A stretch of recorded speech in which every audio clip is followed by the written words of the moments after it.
ಸರ್ವೇಪಿ ಸುಖಿನಃ ಸಂತು. ಇಂದು ಶ್ರೀ ಕ್ರೋಧಿ ನಾಮ ಸಂವತ್ಸರೆ ಉತ್ತರಾಯಣೆ ಶಿಶಿರ ಋತು ಫಾಲ್ಗುಣ ಮಾಸೆ ಶುಕ್ಲಪಕ್ಷೆ ಇಂದು 7ನೇ ತಾರೀಕು ಮಾರ್ಚ್ ಮತ್ತು ಇಂದು ಮೃಗಶಿರ ನಕ್ಷತ್ರ. ಇಂದಿನ ಭವಿಷ್ಯವನ್ನು ಎಲ್ಲ ರಾಶಿಗಳಿಗೂ ತಿಳ್ಕೊಳ್ಳೋಣ. ಇಂದು ವೃಷಭ, ಕರ್ಕ, ಸಿಂಹ, ವೃಶ್ಚಿಕ, ಧನು ಹಾಗೂ ಮೀನ ಈ ರಾಶಿಗಳಿಗೆ ಬಹಳ ಸುಖಕರವಾದಂತಹ ದಿವಸ. ಎಲ್ಲದರಲ್ಲೂ ಯಶಸ್ಸು, ಕಾರ್ಯಕ್ಷೇತ್ರದಲ್ಲಿ ಯಶಸ್ಸು, ಮಿತ್ರತ್ವಗಳಲ್ಲಿ ಮನಸ್ಸಿಗೆ ನೆಮ್ಮದಿ, ದಾಂಪತ್ಯದಲ್ಲೂ ಕೂಡ ನೆಮ್ಮದಿ ಹಾಗೂ ಮಕ್ಕಳಿಂದ ನೆಮ್ಮದಿ, ಬಂಧುಗಳಿಂದ ನೆಮ್ಮದಿ ಮತ್ತು ನಿಮ್ಮ ಘನತೆ ಗೌರವಗಳು ಹೆಚ್ಚಾಗತ್ತೆ.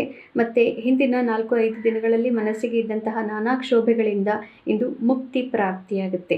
ಅಂದರೆ ಇಂದು ಬಹಳನೇ ಶುಭಕರವಾಗಿದೆ. ಯಾವುದೇ ಮನಸ್ಸಿಗೆ ತೊಂದರೆ ಇರೋದಿಲ್ಲ. ಮುಖ್ಯ ನಿರ್ಧಾರಗಳನ್ನು ಕೂಡ ಮಾಡಬಹುದು.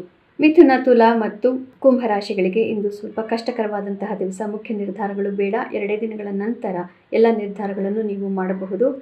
ಮುಖ್ಯವಾದ ಮಿತ್ರತ್ವಗಳಲ್ಲಿ ಅಥವಾ ದಾಂಪತ್ಯದಲ್ಲಿ ಅಥವಾ ನಿಮ್ಮ ರಿಲೇಷನ್ಶಿಪ್ನಲ್ಲಿ ತೊಂದರೆ ಉಂಟಾಗಬಹುದು, ತೊಡಕುಂಟಾಗಬಹುದು. ಬಿಟ್ಟು ಹೋಗಿಬಿಡೋಣ, ಇದೆಲ್ಲ ಸಾಧ್ಯವೇ ಇಲ್ಲ, ಇನ್ನು ನಾನು ಮಾತೇ ಆಡಿಸೋದಿಲ್ಲ, all this is a waste ಅಂತ ಹೇಳುವಂತಹ ಸಂದರ್ಭಗಳು ಕೂಡ ಬರಬಹುದು. 2 ದಿನಗಳ ನಂತರ ಪುನಃ ನಿಮ್ಮ ಮನಸ್ಸು ತಿಳಿಯಾಗತ್ತೆ. ಯಾವುದು ಸರಿ ಯಾವುದು ತಪ್ಪು ಅನ್ನುವಂತಹ ನಿರ್ಧಾರವನ್ನು ನೀವು ಮಾಡಲಿಕ್ಕೆ ಸಾಧ್ಯವಾಗುತ್ತೆ.